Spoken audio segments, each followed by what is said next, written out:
23-032, Committee of the Whole, meeting notice, Wednesday, February 15th, 2023 at 6 p.m. Mr. Clerk, please call the roll. Council Caraballo. Present. Council Collins. Present. Council Knight is absent. Council Scarpelli is absent. Council Singh. President Morrell. Present. Vice President Pierce. Present, 5 present, 2 absent. The meeting is called to order. There will be a meeting of the Medford City Council Committee of the Whole on Wednesday, February 15th, 2023 at 6 p.m. in the Medford City Council chamber on the second floor of Medford City Hall and via Zoom.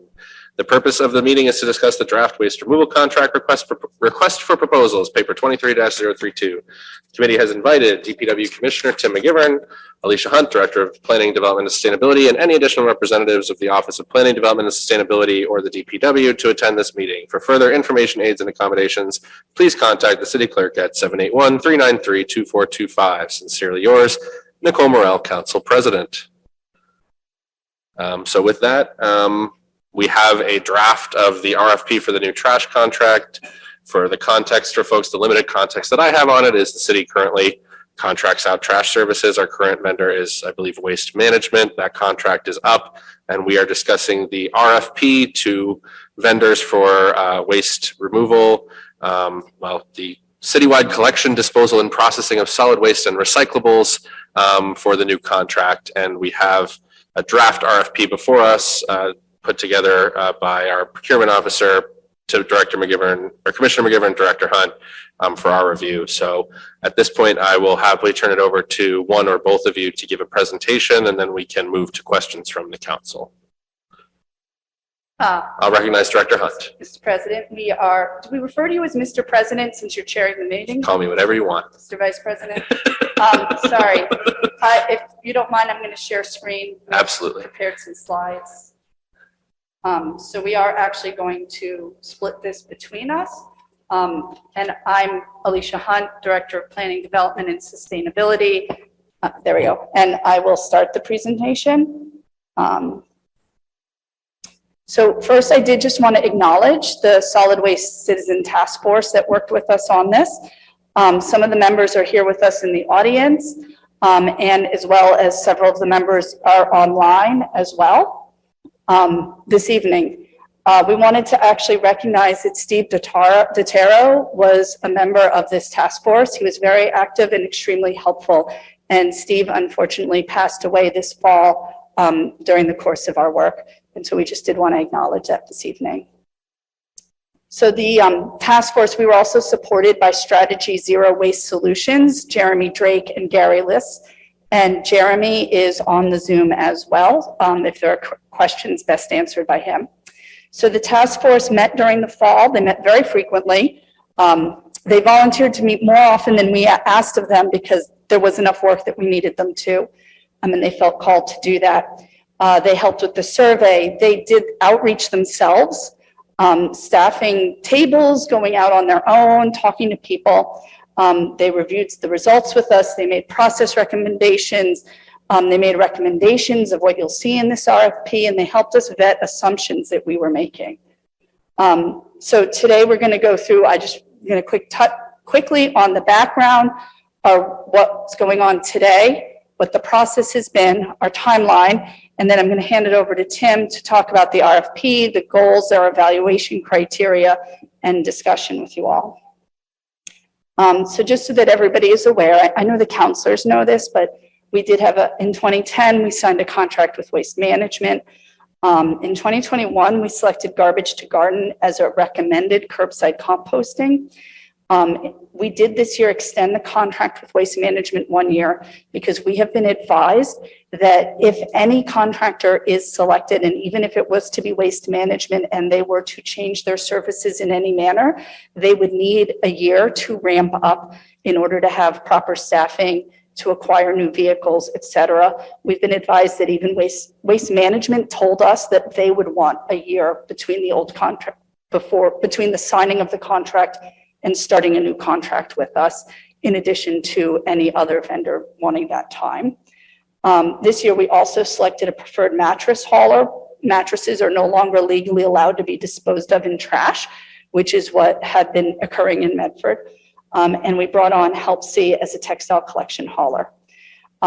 Most of this, but this is what our current waste services are. A gallon, we do a trash toter, a recycling toter every other week. Yard waste is 15 weeks a year. Best practice, according to DEP, is to do at least 20 weeks a year of yard waste. You can get your white goods picked up for $26 for a curbside fee. We allow 3 bulk items per household to be picked up every other week. And I have to let you know that that costs the city $25 for every item, whether or not the item is picked up. There's about a 10 to 15% rate of scheduled pickups that the person doesn't put the item out, and the city pays that $25 item anyhow. We're currently paying $400,000 a year for those items. And there's a recycling overflow compactor at the city yard. Currently, everybody knows that we pick up single family homes. We're picking up all 1 to 3 family homes, municipal buildings, obviously. We're also picking up all the schools, including the Catholic schools. Most houses of worship in Medford get some level of service. The 5 business districts all get trash and recycling, although not all businesses are aware that they have recycling available to them. There are scattered businesses throughout the entire city that are on the city's waste pickup. There are at least 25 condominium buildings, and there are 4 housing authority sites that are currently being picked up by the city's contract. This is how much by pound. It's kind of interesting. This goes back to 2007, and you can see between 2007 and 2011, there was a reduction. 2011 is when we moved to single stream recycling, and our waste amount from then plateaued for quite a while. Our recycling completely plateaued, and that's when it went up to then, and then it plateaued, and then there's the yard waste is that tiny little thing. Interestingly, during the pandemic, waste poundage went up noticeably. You can see that bump there, but not recycling or yard waste. So far with the RFP process, we did a community-wide survey in 4 languages. We had over 750 responses. We tabled at more than 10 community events and in public spaces. We hosted public meetings. We've been participating in the New England Regional Working Group. So this is a working group of communities in New England that are looking to get a new waste contract in the next year or 2, so that we meet regularly and compare notes.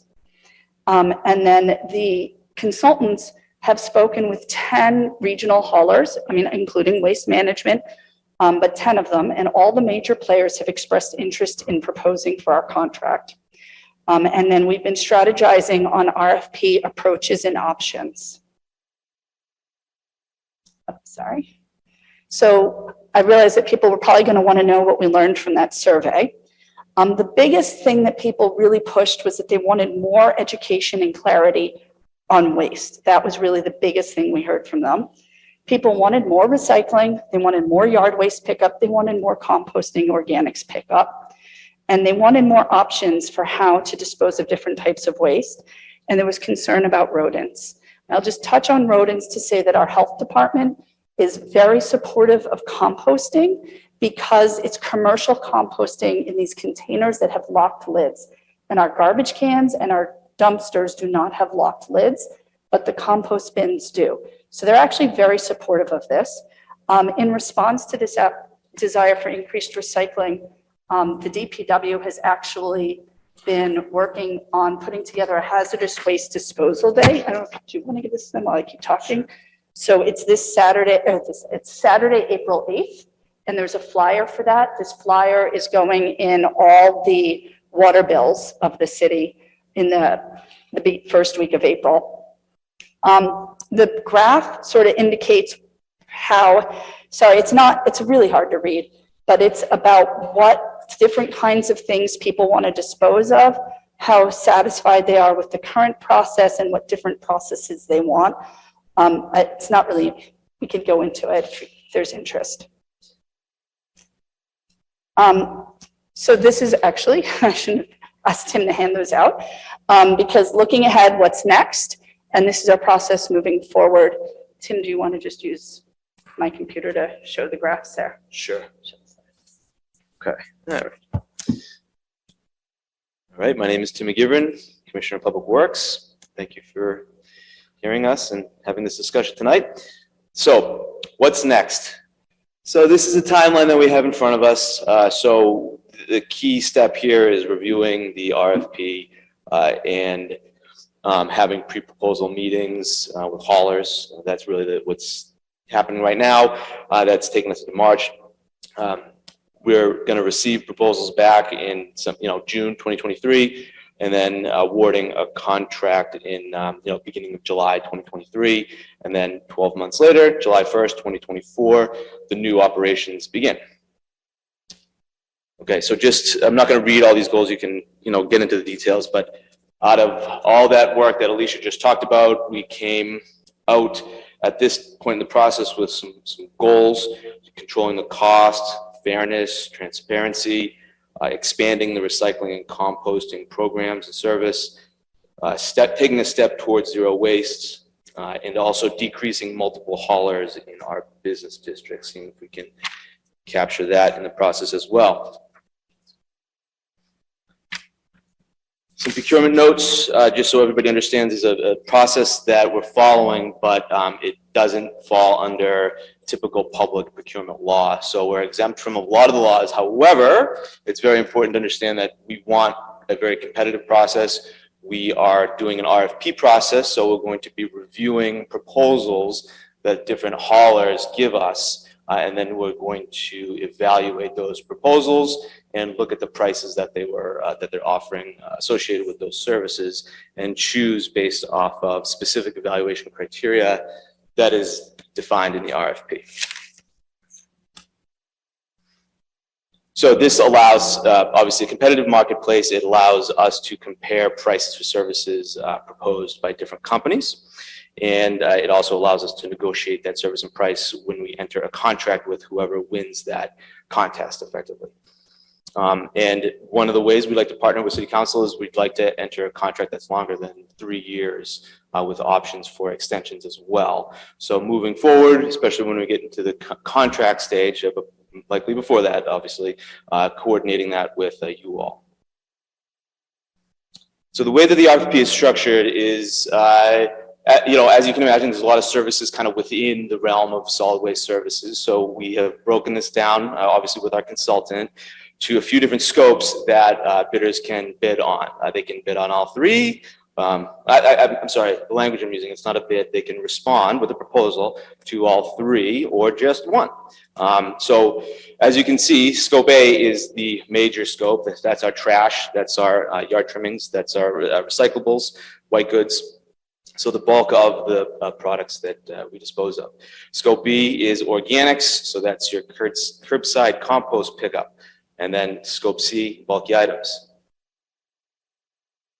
Part of what we're trying to do here, because we have these three different scopes and we know that we're setting this up so we can evaluate it based off of those scopes, we'd like to participate in a preferred hauler program with this new contract. So basically the winner of scope A also becomes the preferred hauler.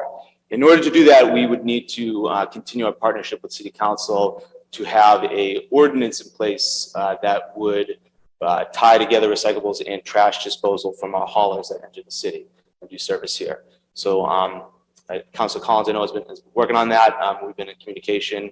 The team that's working on this at City Hall, as well as the City Council subcommittee that's working on this. So we'll continue to march down that road.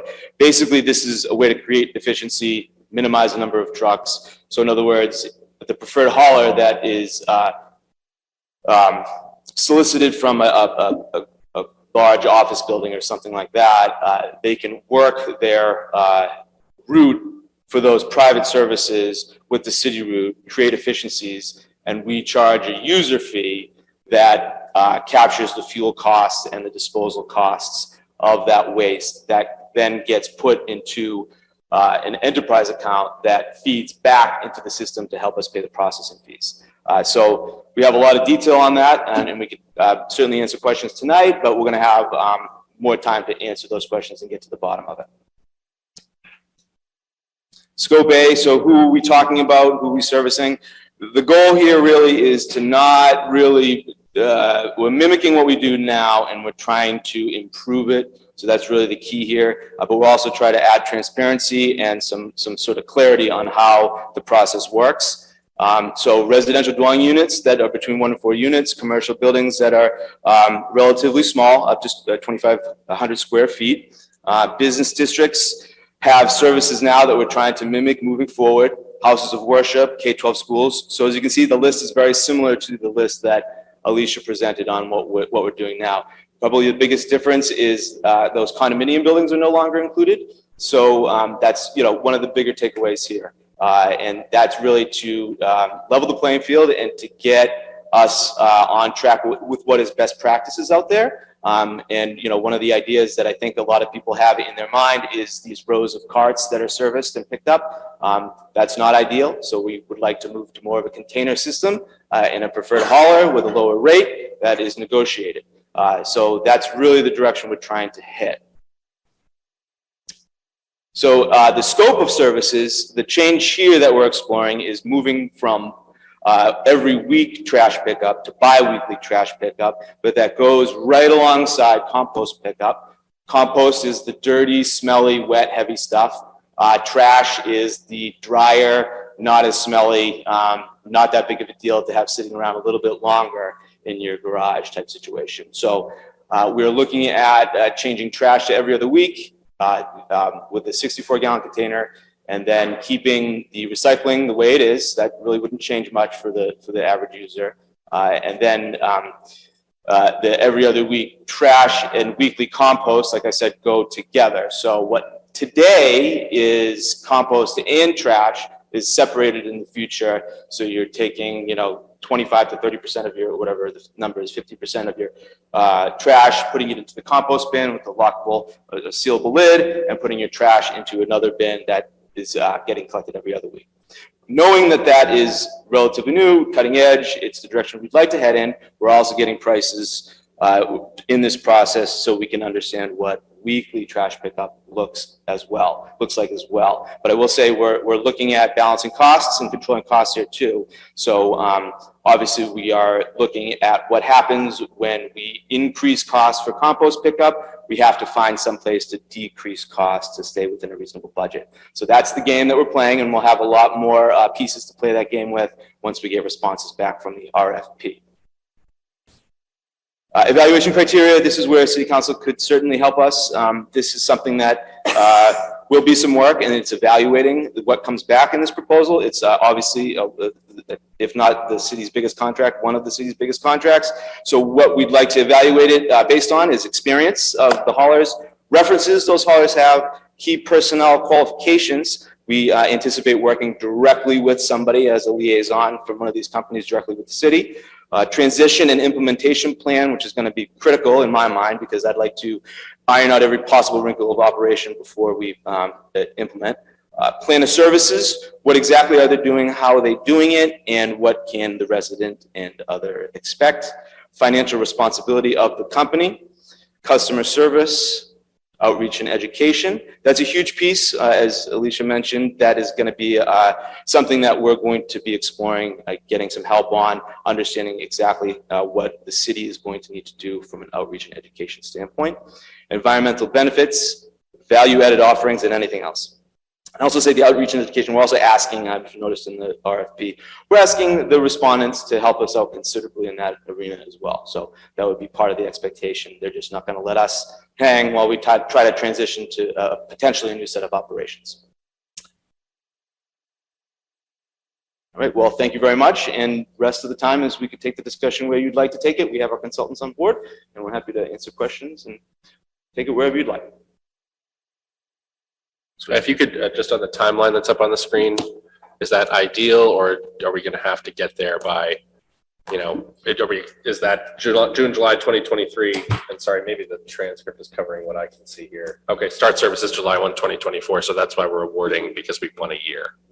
1 year, and even that, to tell you the truth, that's. Short. sounds like a long time. It's short, yeah. Yeah, it's short, especially Yep. when we're talking about vehicles made of steel and production lines. Great, thank you. I'm going to go to Counselor Carviallo. Counselor Collins. All right, so I get my questions here, I guess, we'll start off. So you talked about the condos. We're no longer gonna be doing the condos or we're, because I know we're gonna be getting the calls saying I pay the same tax as everybody else. Sure, so the preferred hauler system is a solution to that, to try to get lower rates, treat condominium buildings kind of like it's not at a best practice how they should be treated, but we understand that there's a certain service that they get now, but not all condominium buildings in the city get that service. I know a lot of them, So we're trying to level the playing field.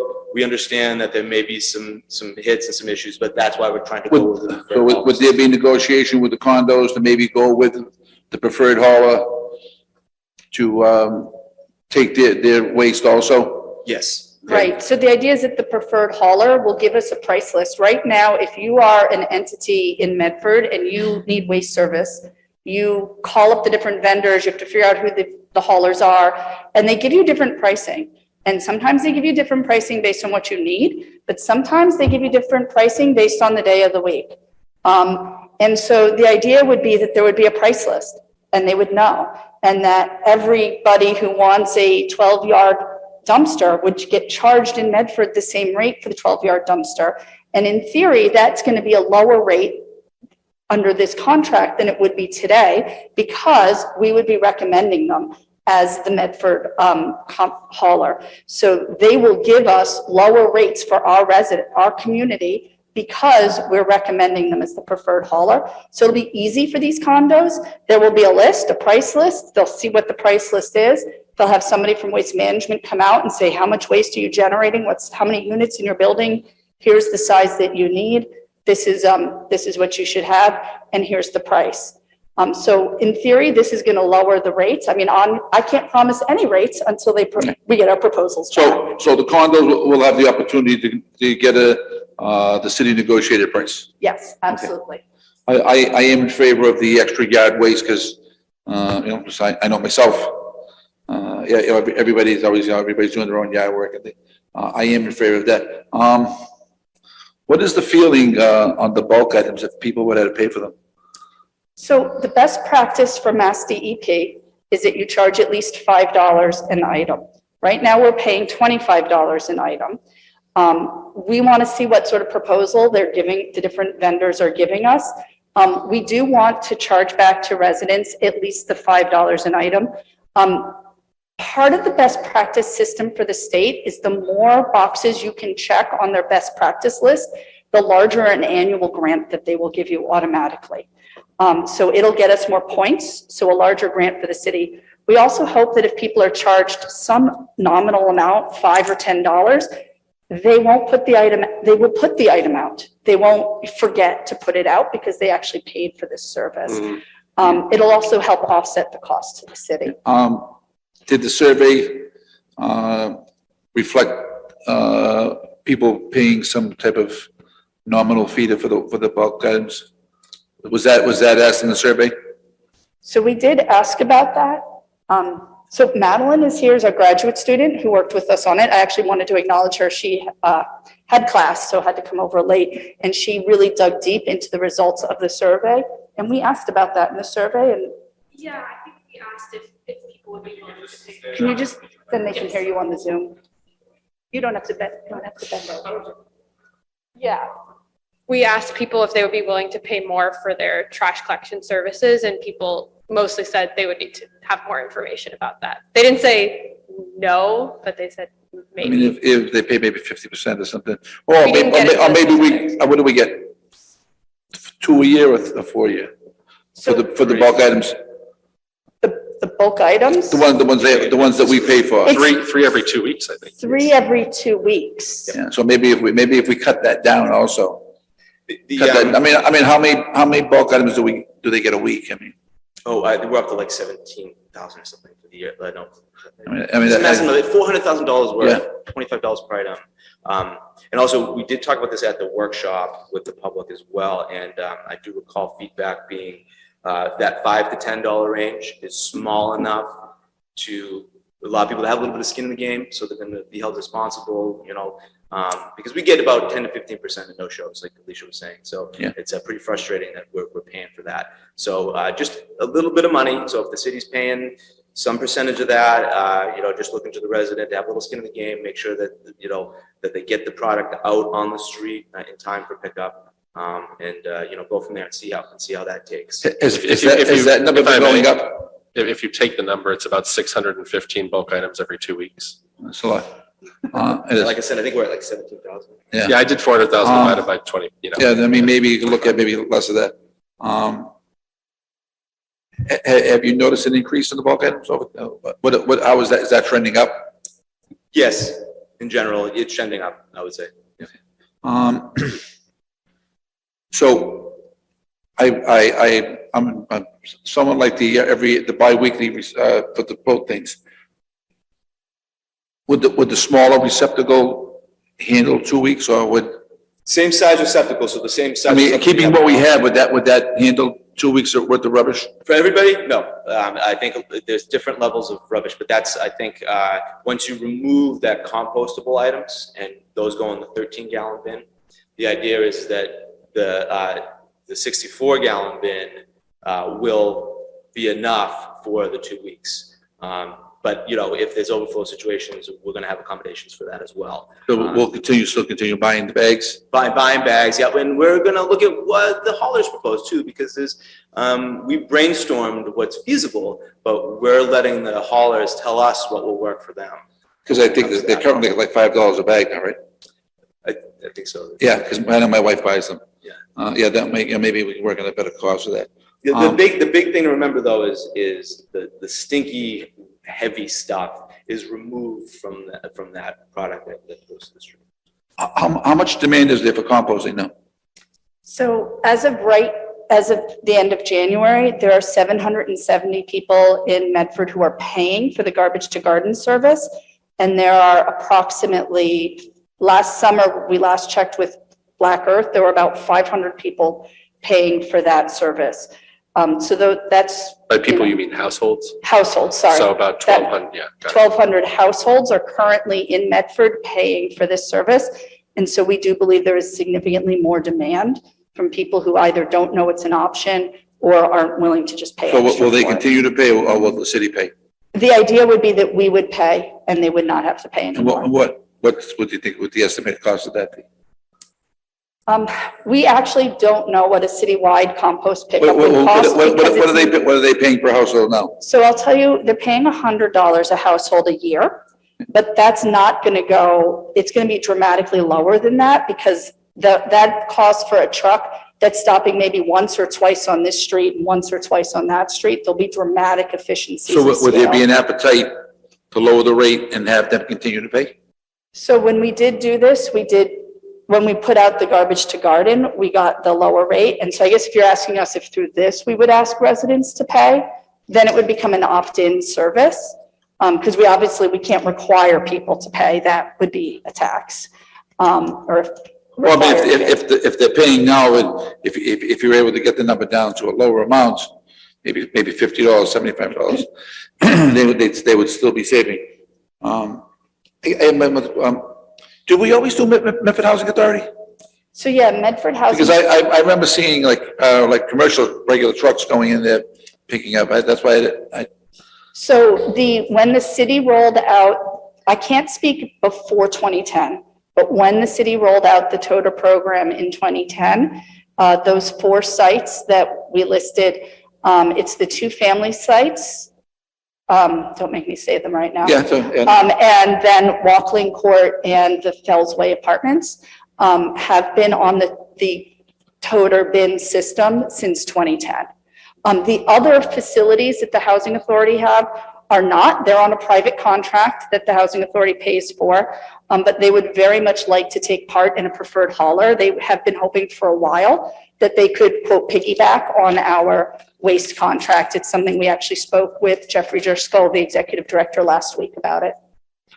Okay, and last, I'm finishing up with with the commercial stuff.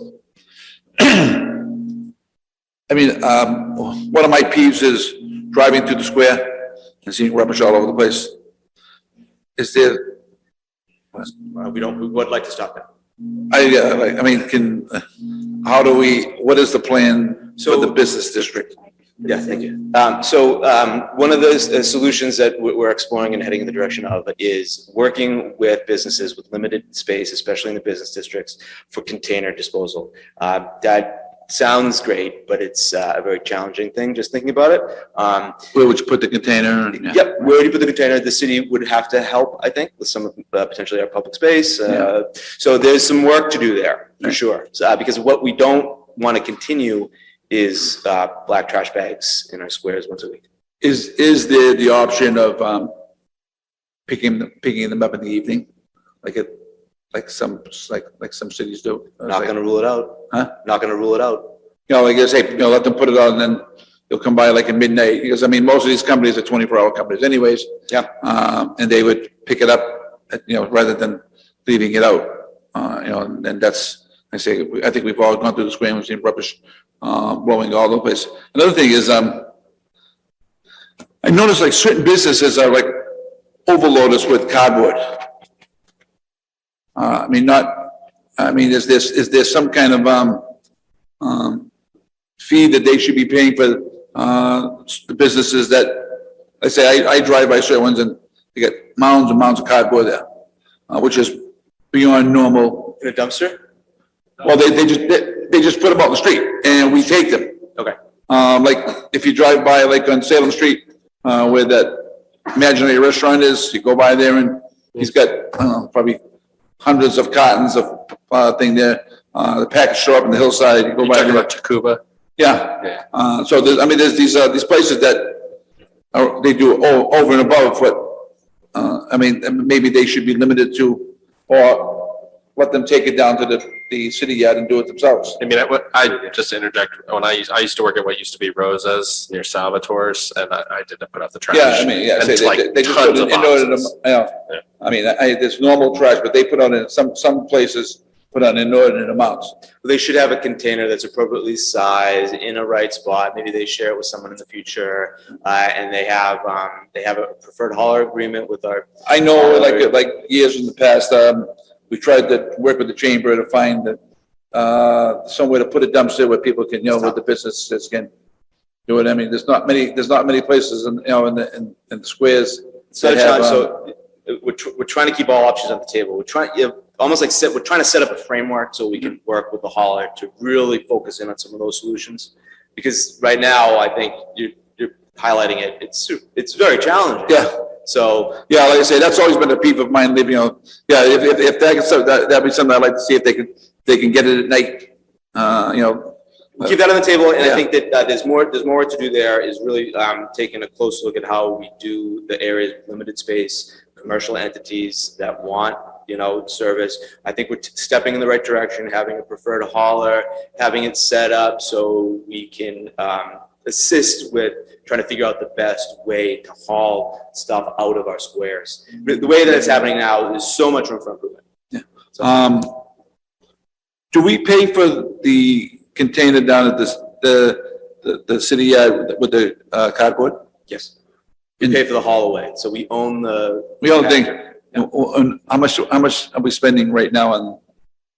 I don't know off the top of my head, like as far as hauling the. Well, yeah, I mean, because with the advent of Amazon and, you know, you buy something this big and they send you a box that big. Sure. Probably Probably more than usual, but. have we seen an increase in how many times they're emptying that out over the last few years with all these home deliveries? So that was something that I took a lot of complaints about in addition to DPW, and it used to be a dumpster, and it was, people had to know when it was getting emptied in order to get their stuff in there because it was filling so fast.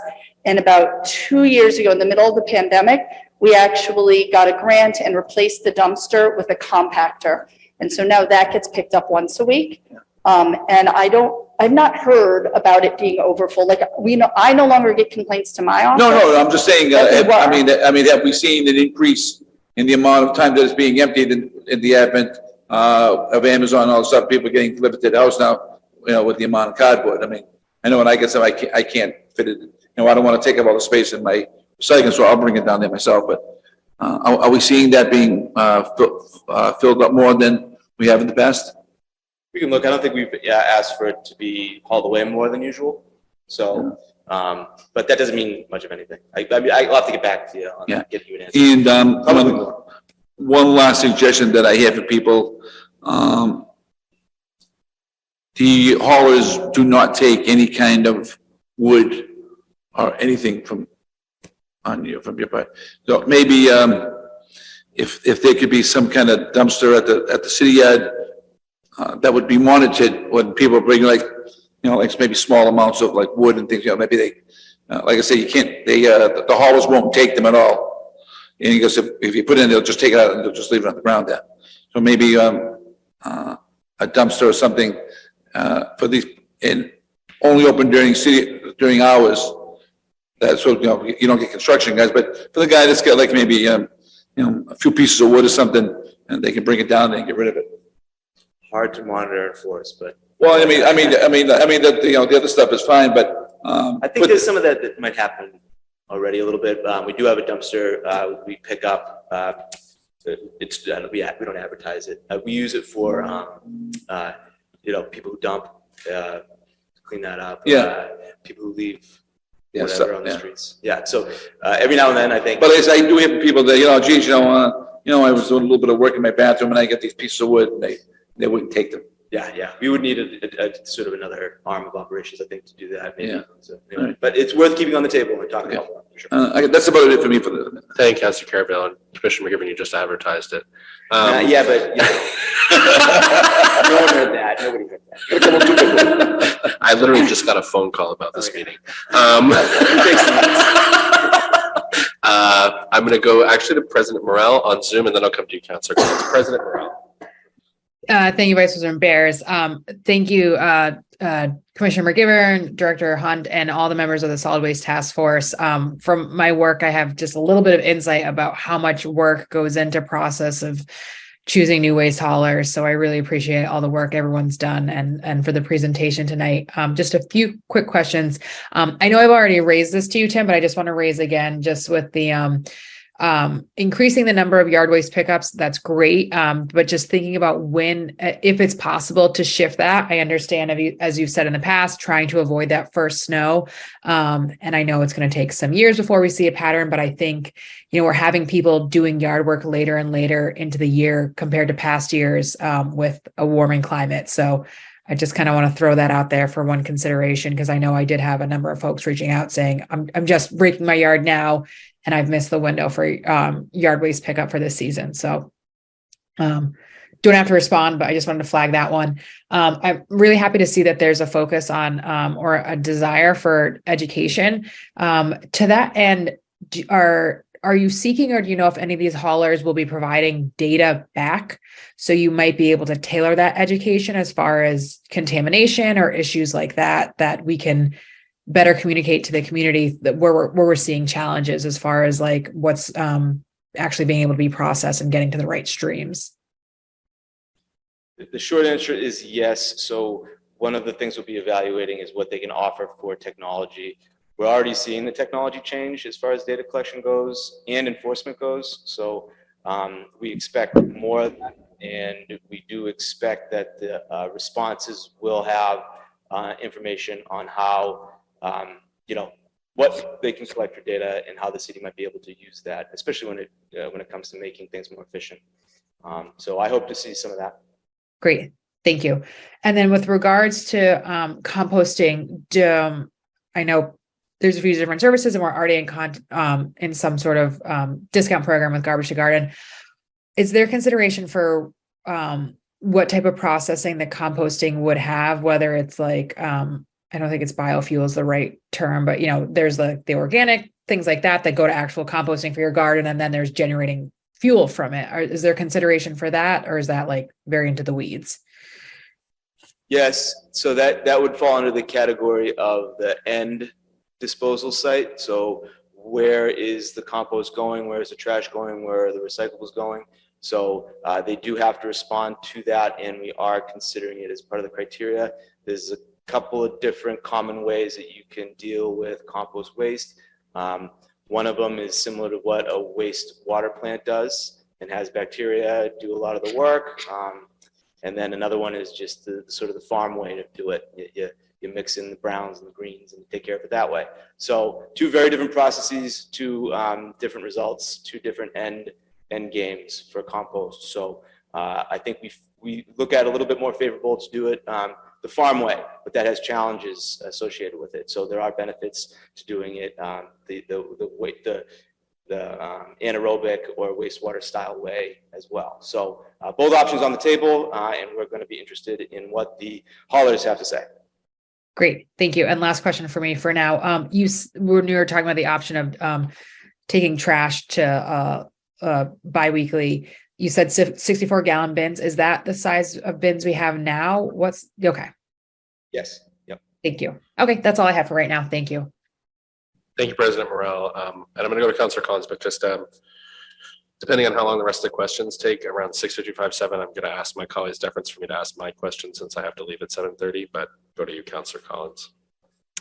Thank you, President Beers. And I actually just have one. Was my privilege to serve on the Solid Waste Task Force and know the work that's gone into this request for proposal. So thank you so much for presenting it to us here formally. And of course, thanks to my fellow task force members. I was just curious, kind of in terms of the regional sphere of waste haulers that exists, how many responses you were expecting to get from the RFPs, how many waste haulers you're expecting to reach out to, just how many different scenarios do you think we can expect to be considering? Well, Do you want to see if Jeremy wants to answer that? yeah, maybe we can see if our consultant can answer that question. So our consultants actually spoke to a number. We got a large list of potential haulers. Jeremy, are you prepared to respond to that question? I'll recognize Jeremy. Jeremy, if you could just give us your name and address for the record, please. Sure thing. Jeremy Drake, 2 Briarwood Lane, Missoula, Montana, 59803. Thank you, Mr. Chair, and thank you for council members for the opportunity to speak to you tonight. In terms of the haulers that we've determined are interested in the Medford RFP, we conducted interviews with 10 different service providers in the area, 7 of which are what we consider potential primes. The potential primes would be the haulers that would take on Scope A. That's trash, recycling, yard, bulky, white goods, that kind of big chunk of the work. And they included major players in the area, including Casella, Waste Management, Republic, and several others that I don't have off the top of my head, but we asked a pointed question. Are you interested in this RFP? And all of them responded, yes, they are.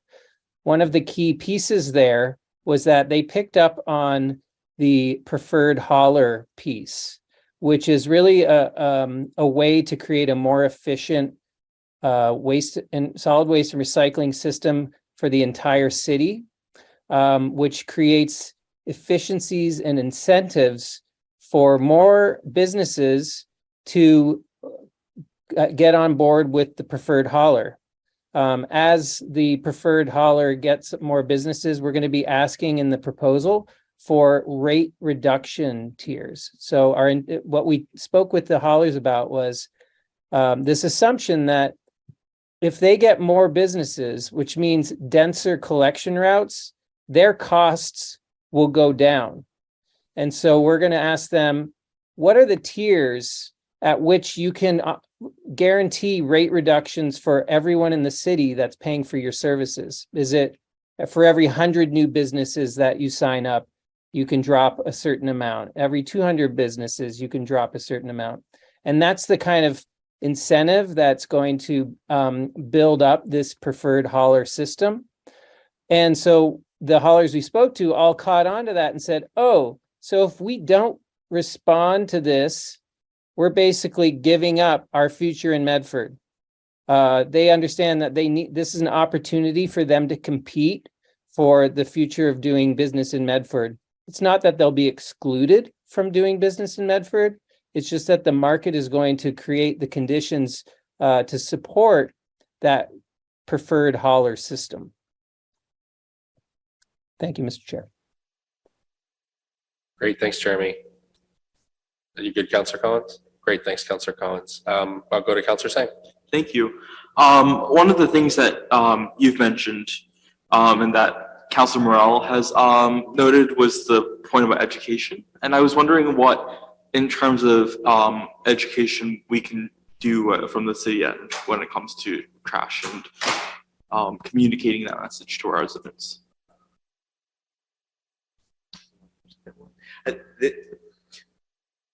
There's a lot of work to do there, I think.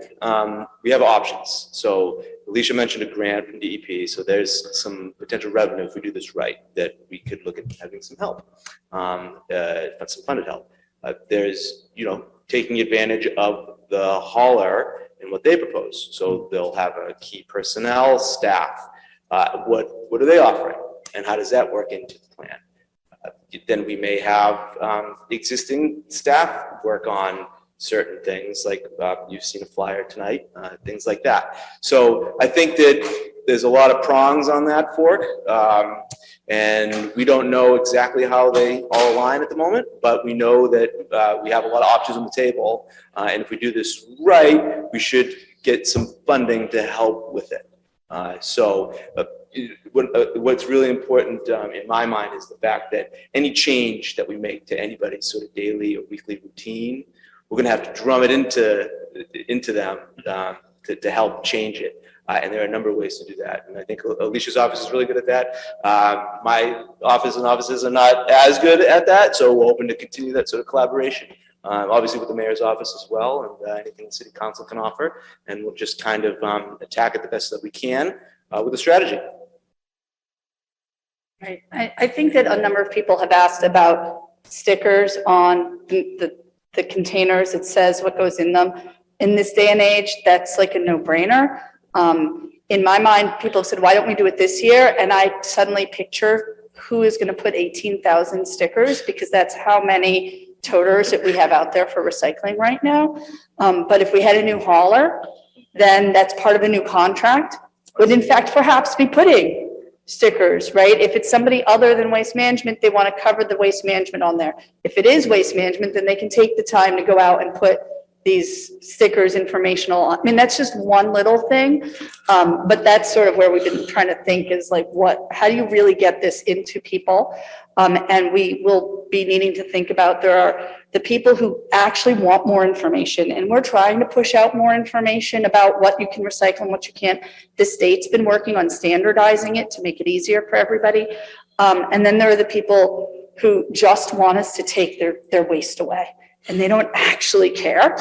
And so how do you communicate to them? So there'll be different strategies. Right. I think that last group is particularly a challenge that we'll, with any changes that we make in the system, we'll face. But I really appreciate what you guys have to say about putting it in context with the RFP and putting with that as well.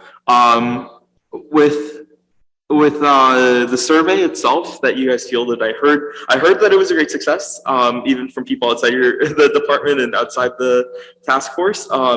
Could you guys speak a little bit to what the demographics of the survey looked like, and if we saw anything significant between maybe neighborhoods or different types of users and just different demographic groups? Yeah, hi again. We had pretty good response rate, but we did not ask demographic information beyond the size of household that people lived in to get a sense of their waste needs. So we did get a pretty good distribution of 1 person to 5 or more person households, but it was more heavily weighted towards people who lived in single family homes. But I think that also just reflects Medford as a city having more single family homes. See, thank you. You can make this super quick, and I know you've already spoken to a bit of this, but I remember we talked about this months back, and you were particularly excited to talk about, to me, to explain why increased investment in composting could, at the end of the day, lower costs for a city. And I think it would be really great if you could just reiterate and explain that really quickly once more. Right. And so some of it has to do with the weight of trash. So we pay both per pickup and we pay for weight. And so there is some amount of the wet, the gross stuff weighs more. And so the tonnage would go way down on that, and it's less to dispose of compost than it is to dispose of the solid waste trash. And right now, we're paying for it as solid waste trash. Some of the costs, though, we realize there's a lot of money wrapped up in the number of trucks and the prevailing wages and the drivers. And so unless you reduce the number of trucks running around the city, it's really hard to reduce cost, because that is a fixed cost regardless of how much people put into trash, recycling, and composting. And I'm afraid I'm not doing it as good a justice as I was the other week. I apologize. No, that's all good. Well, thank you for your time. Thank you to the Solid Waste Task Force for all the work that you guys have been doing. A lot of my questions have already been asked today, or we've already talked about them, so feel pretty good about where we are. Great. Thank you, Councilor Sang. President Morel, are you raising your hand again or old hand? Still up. Sorry. People do that to me all the time. Great. Well, then I get to my questions. Have a few. Going to start with more of the service provision questions, and then a lot of my questions around cost and cost mitigation. First question is the phone call I got, and I'm guessing most of the feedback that I'm going to get based on this meeting is deep concern about shifting from weekly to biweekly trash pickup. And I think the second concern I'm going to get is you're trying to make me compost. Now, I understand that that's an educational thing, and that there's going to be a lot of work there. I understand that there could be cost benefits, and that could be in fact a cost mitigation piece, not just environmental and cost mitigation, also cost mitigation. I think that's really important, but I just want to flag that, and I'm sure that the task force acknowledged that and that you've talked about it tonight. That's going to be the feedback when this goes public, and I just think we're going to need to be really consistent and clear about what that means. And a lot of my later questions are going to come back to, you know, we're gaining all the options. We're going to have the prices, that the RFP is really well structured so that we can go to residents and say, if you want weekly, here's what it's going to cost. And then we have to talk about the trade-offs of that cost, right? But that's just my first flag, and I know we're all on the same page on it, but I just wanted to really put it out there because someone called me twice in this meeting and then left me a voicemail that I listened to. And I was like, yeah, there's a lot of people who weekly right now, they're already filling up the bin on a weekly basis, buying overflow bags, et cetera. And I understand that the goal here is cost mitigation and reducing waste. But that there's also the balance of resident experience and, you know, potential negative consequences of people who don't want to change behavior and instead just trying to find alternate ways to dispose of waste in an even worse way than we're doing now, right? At least it's going into a bin right now. And so I just wanted to put that out there. If you want to comment on that, that's fine. Just very briefly, I want to make sure that people know that even today, if you fill up 2 toters of trash regularly or more than one, you can pay an annual fee to get a second toter for trash. Yep. And they put a second sticker on there, making it clear that you've paid for that. So it is an option for people who just produce more. Some of this is the best practice of there's a certain amount that you get for free. And if you're making a household choice to have that much waste, then you can pay for it, or you can think about where is this all coming from? Yeah, and I hear that. Second is on the compost bin. You know where I live. I got 25 stairs up to my house. If I fill up a 13-gallon compost, if I keep the compost bin down at street level, I'm not going to use it. If I bring it up to the house level, I then have to carry a 13-gallon bin down every week with compost, full of compost. Or maybe not me, maybe my everyone in the city at this point knows I live with my family, right? Maybe it's my mom or my dad who, or maybe it's an elderly person or whatever. I just think there may be some access issues around that. That I don't know that you can mitigate if we go in that direction, but I just think we need to be cognizant of it and try to, think about how it would work. I don't know. It sounds like you have a comment on what I'm saying, but I'm interested. My only comment really was, what happens to it today? It probably goes in the waste stream. Yeah, so it in this does. hypothetical situation, you would take that garbage down to whatever at street level, right? Yeah. So those stairs. So you're probably doing that however many times per week, and then Yeah. it gets taken away once a week. So that movement or that process wouldn't necessarily need to change. It just would be for soggy, wet trash all the time Yeah. instead of all Heavy. the trash. Heavy, soggy wet Heavy, equals heavy. soggy, wet trash, and then you're keeping your soggy, wet trash in probably the same place that you kept your trash before. Most likely. And that might be down near the street. So instead of pulling out the 64-gallon bin, you're pulling out your 13 every week and your 64 Yeah. every other, just like you do. But I also want to tack on to what Alicia said. We're trying to change the base level of service, but we're not trying to create a situation where people can't get their garbage taken away. Right. So those options will still be on the table, whether it's an extra bin, overflow bags, whatever. We're lowering the bar a little bit. We, as a society, need to head towards consuming or producing less waste. And one of the really low-hanging fruits here as a society is taking things out that can be composted and putting what should be in a landfill, and what can be made back into soil.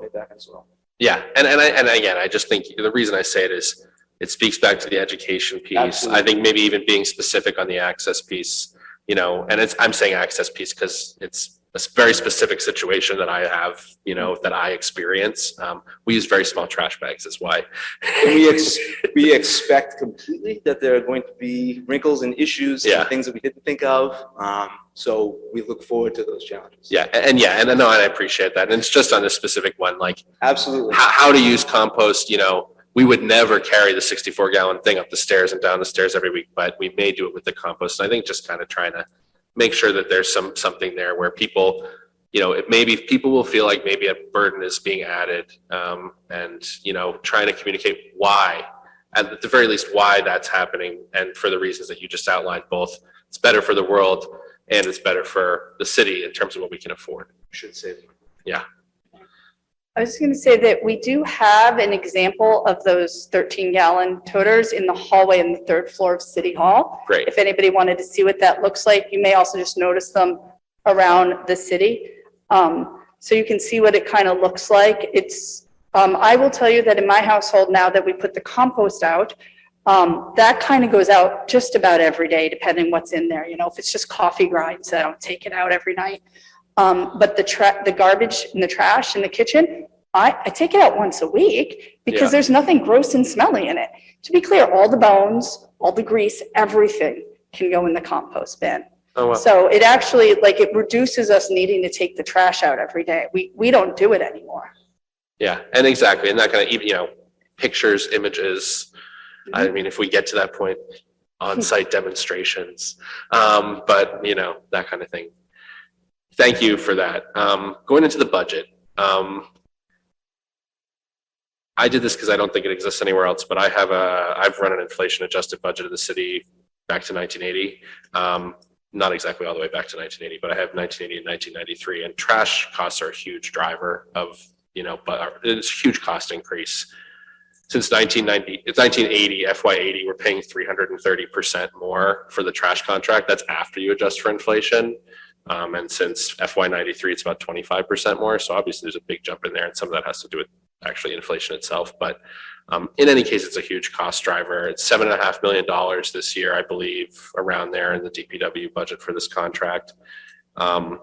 What is the budget? You mentioned we want to stay within budget. Do we have an estimated budget? If you don't want to say it here because it could affect bidding, I would understand that, but. Well, we have our actuals that you've been referencing. Yeah. And we have a number in there for this. But we really need to see we've tried to form the RFP in a way that we believe we're going to get fiscally responsible numbers back that make sense and are going to be fit within the framework of the budget that we have to work with. Yeah.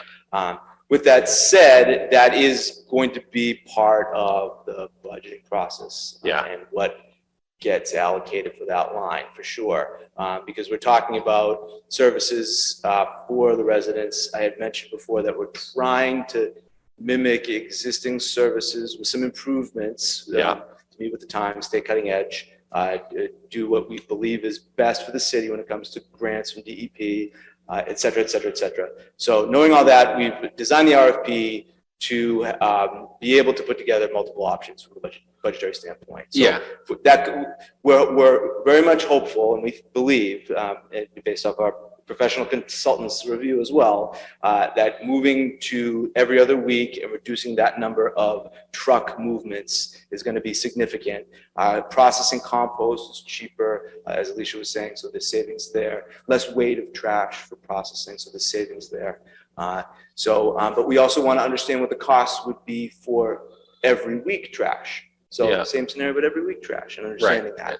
That's in the RFP. Exactly, and that's how the RFP is designed. So we can lay all this information out from the responses, and, work with the mayor to say, well, what does the budget need to be for these services? If we need to if we want to add this service, what do we need to add to the budget? So being able to do that work intelligently is really going to, drive the need to have an RFP that's framed in such a way so the information we get back, we can put together basically like a puzzle of services that we can present in budget form. Yeah, no, that's helpful.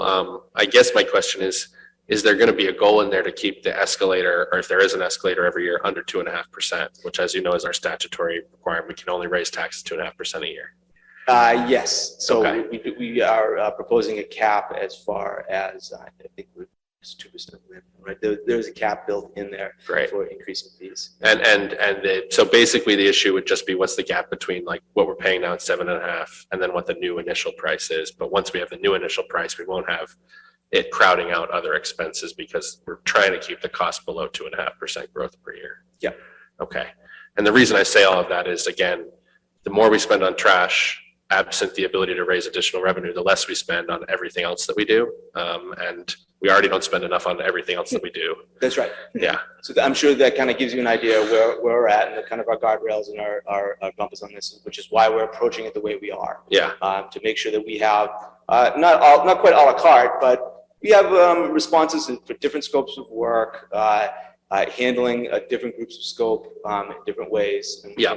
work with the proposers and figuring out exactly what is best. So RFP processes come with a technical proposal that goes over how they're going to satisfy all those requirements, and a cost proposal that gets opened after the review, so the costs can be compared. Are we thinking, and again, if you feel like you don't want to say it because we're talking about potential bidding on a contract, are we thinking that the jump between this year or next, between the two contracts is going to be significant, like 10%, 20%, $1 million, $1.5 million? I don't think we know right now. Okay. All right. What's the percentage of the total cost of our trash contract that we currently get covered by the DEP grant? Or the number, the flat number? Essentially zero. Okay. What's the max we could I get? will tell you that it's not that significant.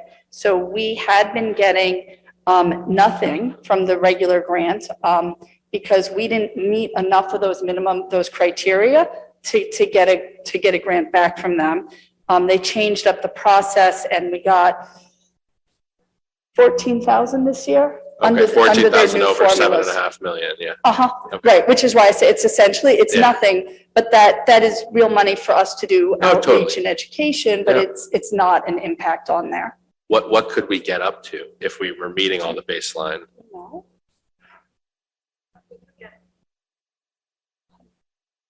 I want to say the numbers could come up to 100,000.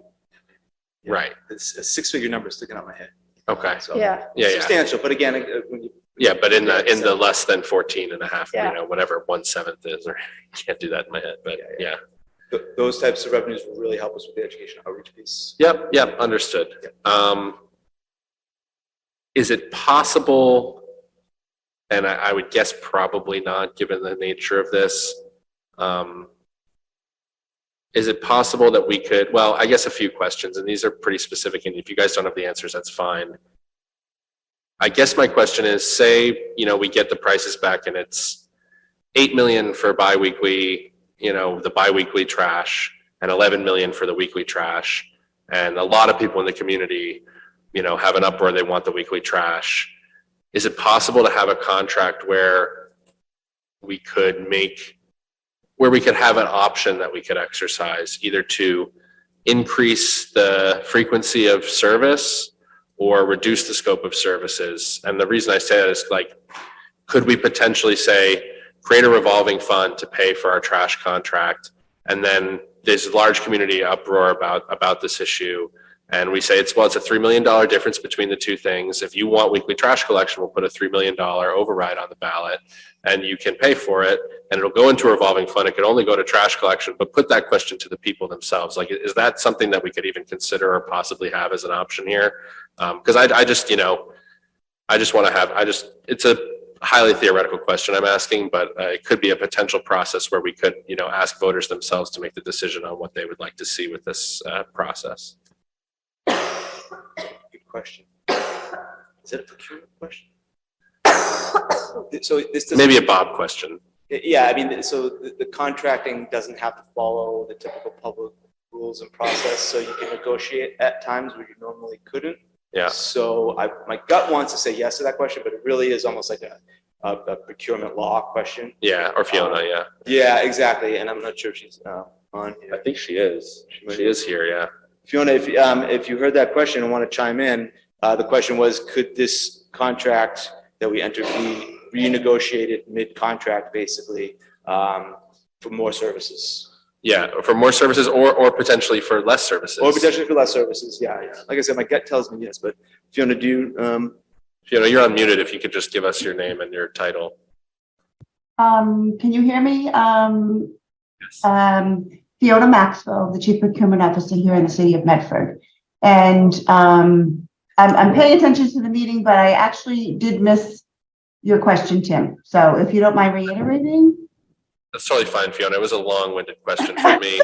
Basically, the short version of the question is, could we potentially have something in an eventual contract where the city or both parties could exercise an option to increase the frequency of service or reduce the scope of services during the agreement itself? Well, I would recommend that anything that you put in there would be up to the discretion of the city. Yeah. Certainly not the vendor. Yep. And I'm not 100% sure the best way to answer that question, but I can certainly take a look at it and review it. The first thing that comes to mind is if you're adding services or removing services, you're looking at amending a contract.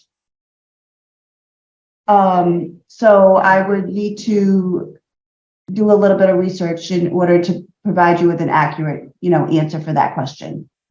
Got it. Yeah. And then just if it's helpful, I could give you kind of the hypothetical situation I proposed, which was essentially if we, if we had a contract price come in at 8 million for the biweekly trash pickup and 11 million for weekly trash pickup, could we say we want to agree with the contract for the 8 million, but we want an option to go up to the 11 million, and then we could potentially, if the mayor and the council, obviously this is a highly hypothetical situation, could ask the voters themselves to raise that additional revenue to pay for the contract, something like that.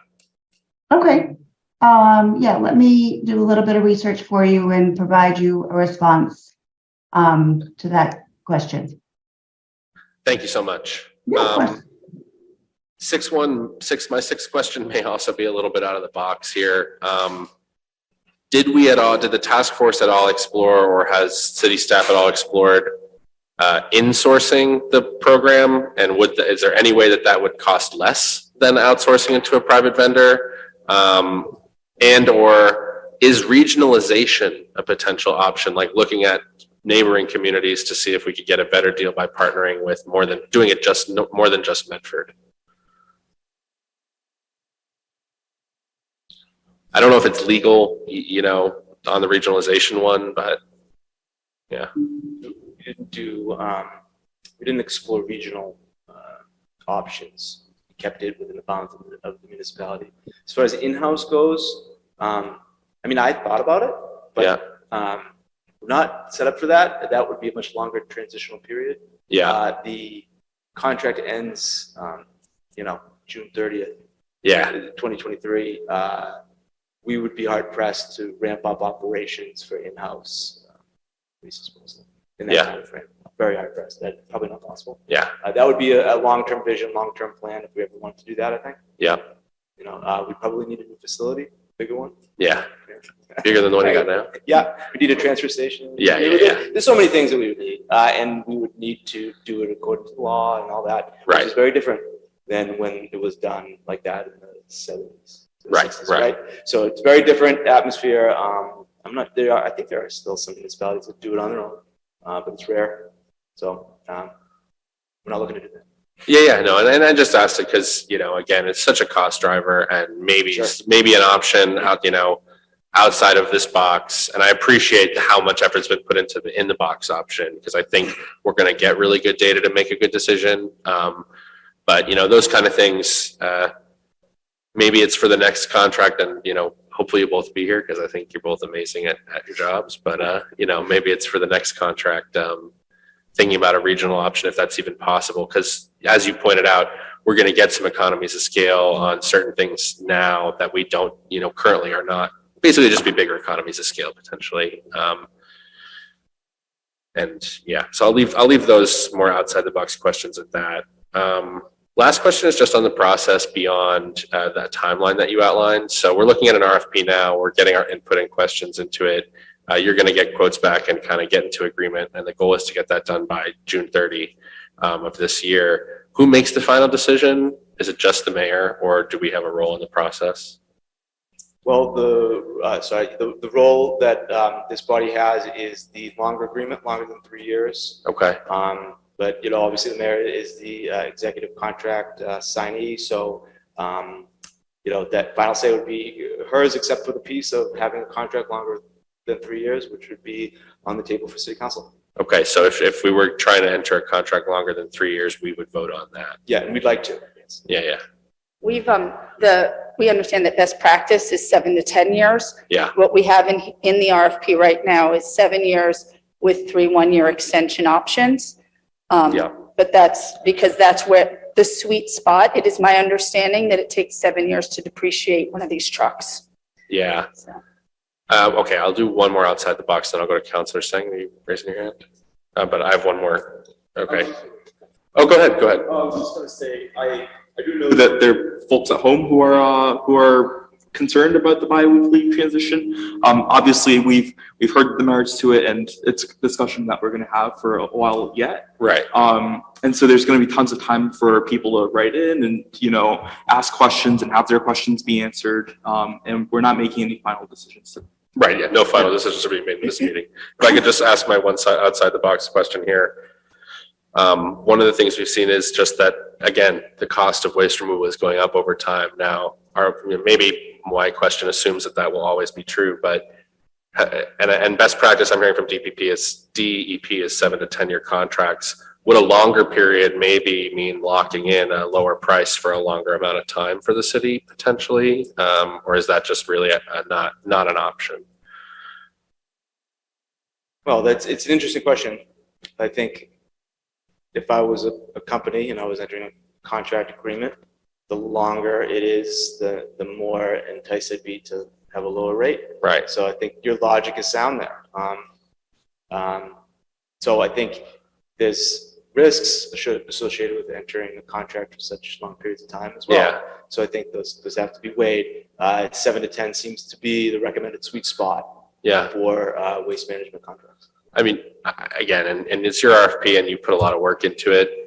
I, for one, would be very interested in seeing maybe 7 with 3 one-year extensions, and that's fine, but I'd love to see maybe what it would look like at a 15-year period, and I don't want to box you in on that. And then maybe we wouldn't go down that road. And if you think it's going to affect the quality of the RFP and the bids to even have that in there, then feel free to not include it. But I'd just be very interested to see what that might look like. Maybe 10 with a 5-year option or something like that, or 7 with 2 or 3 3-year options, something with a little bit of a longer period, if the contractors are even willing to do that. but it could just give us more options. And that's really the point of my question here around cost mitigation. Are there options where we can maintain more services and still have the lower cost or something there? Because, again, I don't want to, my biggest fear out of the whole thing is that we end up just spending a ton of more money on waste removal and we don't have the money to spend. So any way that we can find around that, I think is really important. Those are my questions. I think that's a good idea, and we'll leave it on the table. Thank you. Yeah, and just let me know. Absolutely. Councilor Carviallo. Thank you, Mr. President. So, after listening to the discussion this evening, I don't see how, I think that the biweekly, is obviously going to be the lesser expensive of the two. I don't see how it can't be. So I think the council's bears question about, people are going to say I'm filling my stuff up too much. I would think, the day of the big family is kind of a thing in the past. So I would think most people can get away with the biweekly with the receptacle. Maybe you can make an exception for the larger families. Maybe, you can just look at the census, say, well, look, they're a family of 5. Maybe we could do something for for those larger families that would give them that second barrel, or maybe, and even for the ones that don't, maybe we can give them maybe a couple of bags a month or something, versus going crazy. How much? The cost of the bag isn't that much. Even the weight. So I would think those are options. In order to keep it, into that bi-weekly thing. I guess I'm going to show my age here, but we grew up with they used to call them spool buckets. They used to be in the backyard, and I don't know if anybody, I'm thinking maybe Mr. Darby might remember. Remember the old barrels in the back? I remember my mother used to maybe go out, and that's, and we always, that was before composting was a fashionable thing. You always brought the table scraps out, and you put it in the back, and the guy came once a week and he picked it up. So I guess kind of Heading back. Huh? Heading back. Going back, say everything. We're going full circle. It's everything's history. Everything comes around. Yeah. So yeah. But I think I would hope that like I said, I hope we can get the best possible deal. In like 7 to 10 years, I know it's best practice in all contracts.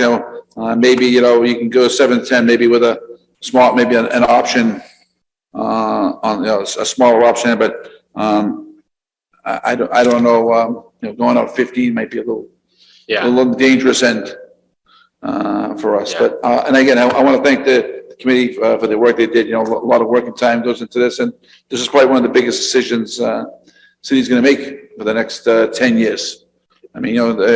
Trash is always going up, and there's really no way of stopping it. So again, thank you for the work you did.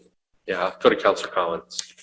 Thank you, President Beers. And yeah, just to go off of kind of what some of Councilor Carviallo was alluding to, and kind of in closing, I think any point that we're reevaluating a contract of this scope, I'm sure that there were growing pains when the last contract was signed, and those aren't fresh in my mind because that was 13 years ago and I wasn't a resident yet. It was going to be the end of the world here.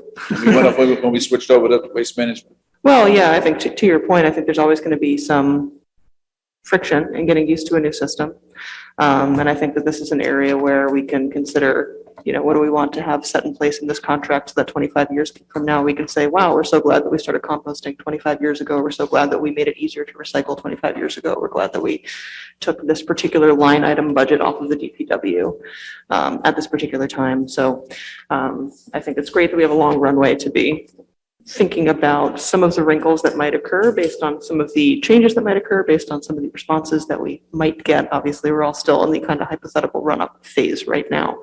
But I think as we go forward, it'll be interesting to look at the scenarios we're considering based on the responses we get, and then what sort of mitigation strategies we can use on the city side outside of the contract, same the way that we have the recycling compactor now. Counselor Caraviallo, to your point, I think that there's a way that outside of the contract, we can offer waiver systems to make sure that, households that need extra assistance or extra help in compliance, adapting to the new system, that everybody's taken care of as best as they can, and that we're still getting the best contract for the city that we can. So thank you both so much for your work on this. So appreciated. Thank you, Councilor Collins. Sorry, I was chatting with the clerk. One other just thought, and this is just to you, Tim, around your budget. Not your budget itself, but just how it's presented, and it may be something to talk about with the mayor and with Finance Director Dickinson. I think it'd be great if it was clear to the public how much of your budget is this contract. Because right now, it's like buried in the spreadsheet breakout view, at the bottom of ClearGov, and it's like half your budget. And I think people should understand DPW doesn't have a $15+ million budget, has a $7 million budget and a $7.5 million or maybe a little more than that, but in a $7.5 million contract with Waste Management. Yeah, just a flag. Yep. Any further questions from the council? Anything from President Morrell? I closed my computer. I'm all set, thank you. Thank you, President Morrell. Any members of the public would like to speak? Yes, come to the podium, give your name and address for the record. And I may leave in the middle of your comments, and I apologize, but Councilor Caraviallo. I'm going to keep this to 2 minutes. Okay. I'd like you to hear it, Zach. John Doherty, 190 High Street, Medford. I just wanted to come up just to thank the hardworking employees of the city of Medford. I volunteered simply because I had some professional experience in this area, and it's an area that I'm interested in.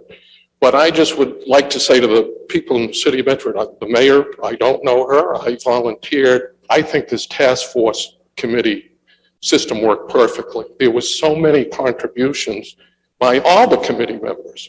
And I just really want to step up here, just because I think it's important to thank the city employees and the task force members who really gave up a lot of time. And we lost that nice gentleman from the Medford Housing Authority who contributed a lot. So I just wanted to have the word go out to Medford citizens. If you're cynical about government, if you don't understand, join these task forces and realize how complex these questions really are.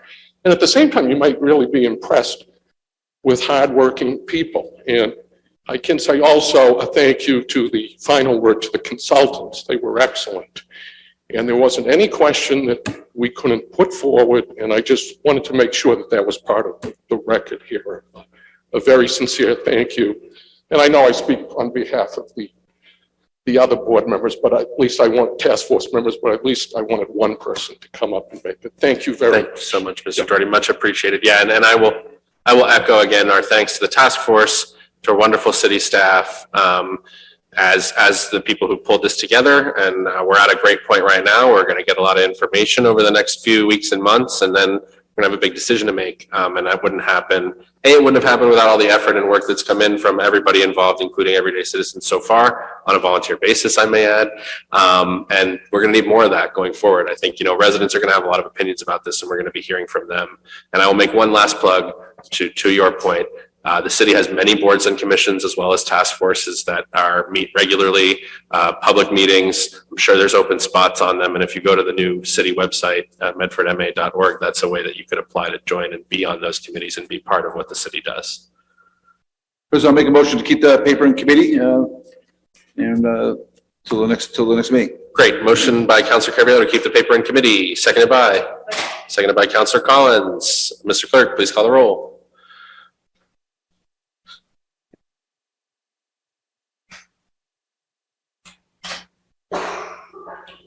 Can we make that a motion to keep the paper in committee and adjourn as one motion? Great.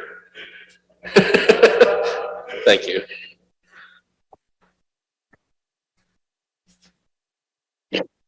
Councilor Caraviallo. Yes. Councilor Collins.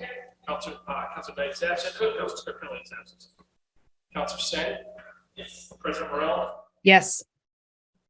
Yes, 5 in the affirmative, 2 absent. The motion passes and the meeting is adjourned. Thank you.